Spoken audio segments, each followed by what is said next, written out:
Hello everybody and welcome to my 34th VBA 2010 tutorial. This tutorial is going to go into how to pass variables into a function by reference rather than by value. So what I mean by that is, where I've spoken about scope before, if you pass a variable into a function by value, you're essentially creating another variable that second function uses. Whereas when you're passing by reference, all it's doing is just telling that second function where in memory that the original variable is stored, and then that function can access the scope of that variable that it normally wouldn't be able to. So the best way to kind of explain this to you is just to show you an example. So let's get started. So let's put a main function. Or main sub, then we're going to give ourselves just a string. So let's dim our string as string, and then we'll set it equal to something over here. So we know at the moment this one's got scope because it's in the same code block, we've just declared it, so we know we can set it. So this string was changed in main sub. And then what we're going to do is we're just going to call our function that we're going to create. So call change string, and then we're just going to pass our string.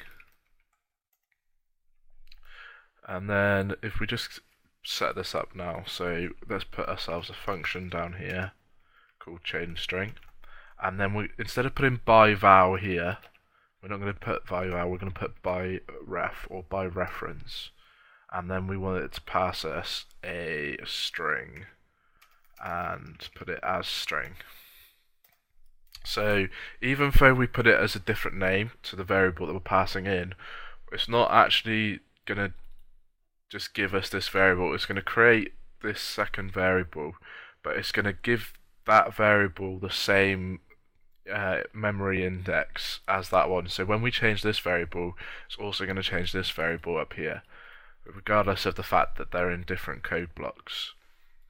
So if we change our string down here, so str equals I have been amended in change string function, and then that's it. We're not going to do anything else with that. We're just going to have that as our function.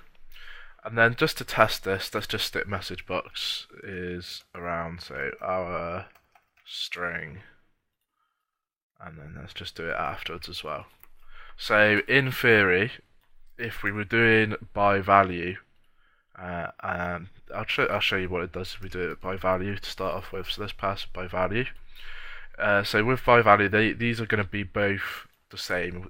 Even when we change this one, it's not going to change our string, so it's just going to message the same thing out twice. So let's press play, and then this string was changed in main sub, and this string was changed in main sub, so they both stayed the same.